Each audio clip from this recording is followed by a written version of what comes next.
Hi நண்பர்களே, welcome to MM food corner. இன்றைக்கி என்ன பார்க்க போகிறோன்னா தக்காளி ரசம் எப்படி செய்கிறதுன்னு பார்க்கலாம்.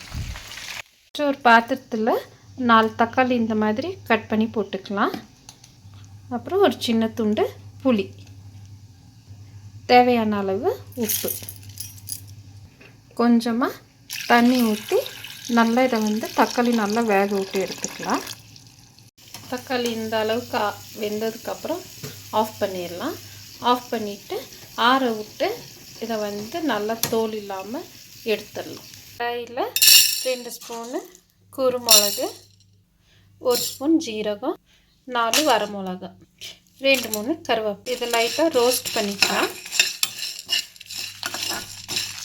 ஜீரகம் கொஞ்சம் கலர் சேஞ்ச் ஆகிற அளவுக்கு லைட்டாக ரோஸ்ட் பண்ணிக்கலாம்.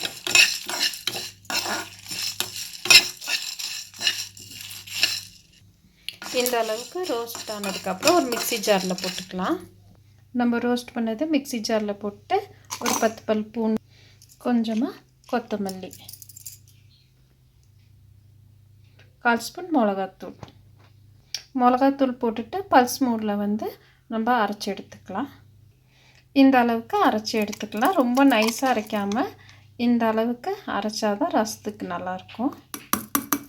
பாத்திரத்தில் கொஞ்சமாக ஆயில் ஊற்றிக்கலாம்.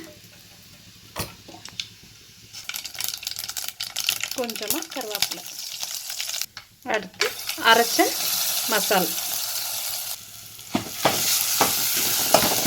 மசாலா ரொம்ப வணக்கக்கூடாது, லைட்டாக வணக்கினா போதும். 1/4 ஸ்பூன் மஞ்சத்தூள் நல்லா பச்சை வாசம் போகிற அளவுக்கு வணங்கினா போதும்.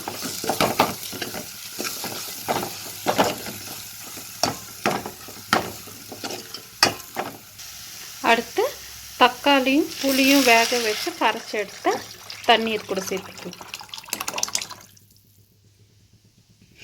நல்லா மிக்ஸ் பண்ணி விட்டுடலாம்.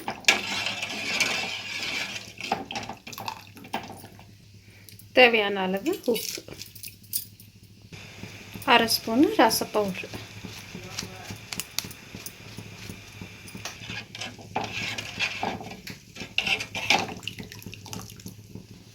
கொஞ்சமாக கொத்தமல்லி போட்டுக்கலாம். ரசத்தை கொதிக்க விடாமல் லைட்டாக அந்த நுர வரும்போது ஆஃப் பண்ணிடலாம். இந்த ஸ்டேஜில் நம்ம கேஸ் ஆஃப் பண்ணிடலாம். இப்போ நம்மளோட ரசம் ரெடி ஆயிடுச்சு.